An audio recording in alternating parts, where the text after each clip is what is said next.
आपने social media पर ये वीडियो ज़रूर देखे होंगे जहां बसों के ऊपर चढ़कर ट्रेन की टॉयलेट पे घुसकर अभ्यर्थी एग्ज़ाम देने जाते हैं।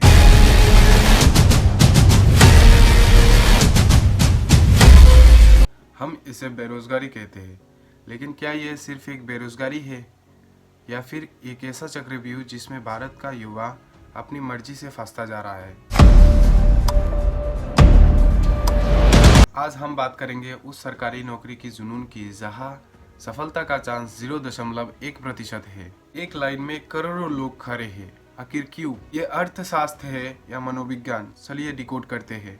सबसे पहले हकीकत देखते हैं। 2024 में रेलवे ने करीब 64,000 वैकेंसी निकाली है। जानते हैं कितनों ने अप्लाई किया है? करीब 1,87,00,000। यह संख्या कई यूरोपियन देशों की कुल आबादियों से भी ज्यादा है। ये केवल एक आंकड़ा नहीं, भारत का बेरोजगारी और हताशी का एक डरावनी तस्वीर है। आज स्थिति ये है कि रेलवे में नौकरी पाने के लिए एक सीट पे 1,000 से भी ज़्यादा दावेदार है। ये दुनिया की टॉप यूनिवर्सिटी में एडमिशन लेने से भी ज़्यादा मुश्किल है। फिर भी इंजीनियरिंग और MBA की डिग्री लेने वाला भी ग्रुप डी की नौकरी के लिए लड़ रहे हैं। आखिर क्यों भारत की इन युवा अपनी जवानी की सबसे कीमती 4-5 साल इन एग्ज़ाम पे लगा रहे हैं, जहां फेल होने के चांस 99.9% है। आज हम इमोशन को साइड में रख के डाटा और मनोविज्ञान से इसको समझेंगे कि ये सिर्फ एक बेरोजगारी है या सोची समझी आर्थिक एक चक्र है। IIM अहमदाबाद की एक स्टडी बताता है कि एंट्री लेवल पर सरकारी नौकरी प्राइवेट नौकरी से 2-3 गुण ज़्यादा पैसा देता है। प्राइवेट नौकरी में 12 या 13,000 की लालच होती है और वही सरकारी नौकरी में एक चपरासी या ड्राइवर को भी 25 से 30,000 मिल जाता है। एक लोअर मिडिल क्लास लड़के के लिए ये अंतर लाइफ बदलने वाला है। प्राइवेट सेक्टर में नौकरी है, लेकिन बंद हो जाएगा तो बॉस दूसरे दिन बोलेगा कल से मत आना। लेकिन गवर्नमेंट जॉब में ये सिक्योरिटी का कवच है। और अब तो सरकार ने भी UPS यानी यूनिफाइड पेंशन स्कीम का मास्टर स्कोप खेल दिया।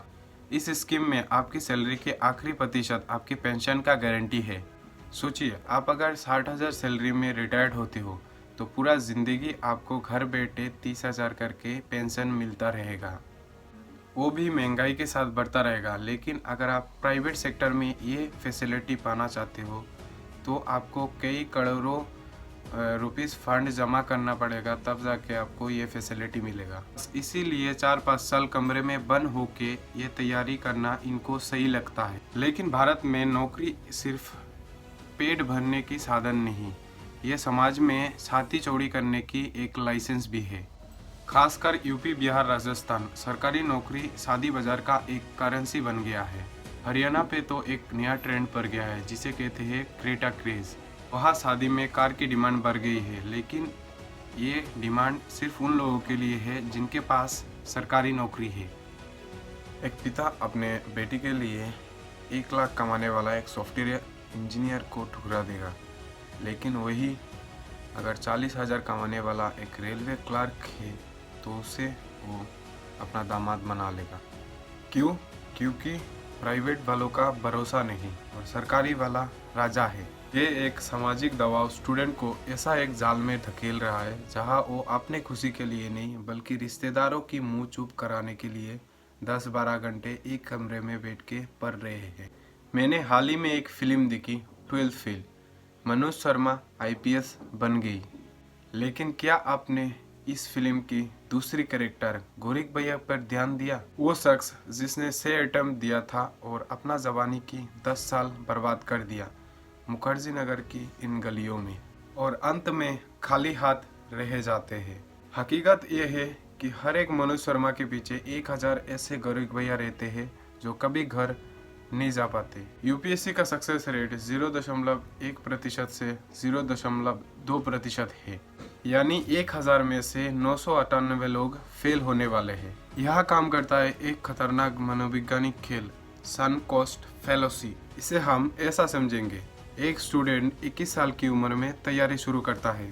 23 साल का हुआ और उसका सिलेक्शन नहीं हुआ, तब वो सोचता है मैंने 2 साल कोचिंग में बहुत सारा लाखों रुपीस बर्बाद कर लिया, और वो ऐसे समझ के फिर से और एक बार तैयारी में लग जाता और यही सोचते सोचते वो 28, 30, 32 साल का हो जाता है। वो आप पीछे नहीं हट सकता क्योंकि उसका लगता है उसका पिछला निर्देश बर्बाद हो जाएगा। आरबीआई की पूर्व गवर्नर डी सुब्बाराव ने ऐसे ही कहा था कि ये सिस्टम स्टूडेंट की प्रोडक्टिव ईयर को बर्बाद कर रहा है। 30 की उम्र में एक आदमी को काम करना चाहिए था, लेकिन वो इतिहास और गूगल रट रहा है। जब लाखों युवा हताश होते हैं तब एक इंडस्ट्री अमीर होती है और वो होता है कोचिंग इंडस्ट्री। भारत का अरबों डॉलर का बाजार है, चाहे दिल्ली का मुखर्जी नगर हो या ओल्ड राजेंद्र नगर। यहाँ स्टूडेंट को रेड होल जैसे कमरे में रखा जाता है जिनका किराया 15-20 हजार तक है और कोचिंग वाला आपको सिर्फ उम्मीद बेचता है। आपने देखा होगा जैसे रिजल्ट आता है हर कोचिंग वाला बोलता है टॉपर हमारे इधर से ही है, लेकिन कोई उन 99% बच्चों का पोस्टर नहीं लगाता जो फेल हुए हैं।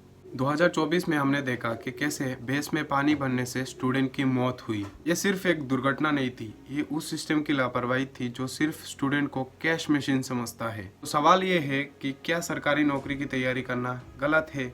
बिल्कुल नहीं। देश को ईमानदार ऑफिसरों की सख्त जरूरत है, लेकिन उसे जीवन और मृत्यु का प्रश्न बना लेना गलत है। हमें प्लान बी की अहमियत को समझनी पड़ेगी। उदाहरण के लिए नमन श्रीवास्तव को देखिए, जिनका यूपीएससी कुछ नंबर के लिए चूक गया। वो टूट सकते थे लेकिन उन्होंने हार नहीं मानी और आज वो एक सफल सीईओ है और ऐसे लाखों स्टूडेंट को वो आज गाइड कर रहे हैं। उन्होंने साबित किया कि यूपीएससी या फिर सरकारी नौकरी जिंदगी का अंत नहीं, ये एक हिस्सा है। तो ऐसे में क्या करें? सबसे पहले समय सीमा तय करिए, 2 या 3 साल दे, अगर नहीं होता तो आगे बढ़िए। स्किल्स सीखिए, रट्टा मत मारिए। डिजिटल स्किल्स, कम्युनिकेशन स्किल्स या फिर कोई मैनेजमेंट करे ताकि आपके लिए प्राइवेट सेक्टर की दरवाजा खुला रहे। असफलता को स्वीकार कीजिए।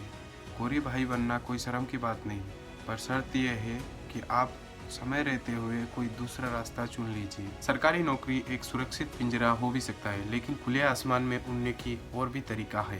फैसला आपको करना है, आप सिक्योरिटी चाहते हैं या क्रोध। अगर आपको ये वीडियो अच्छा लगा तो आप उस दोस्त के साथ शेयर करना जिसको इसकी सख्त ज़रूरत है, और कमेंट पे बताएं क्या ये सरकारी नौकरी की नशा हमारे देश की टैलेंट को बर्बाद कर रहा है। जय हिंद।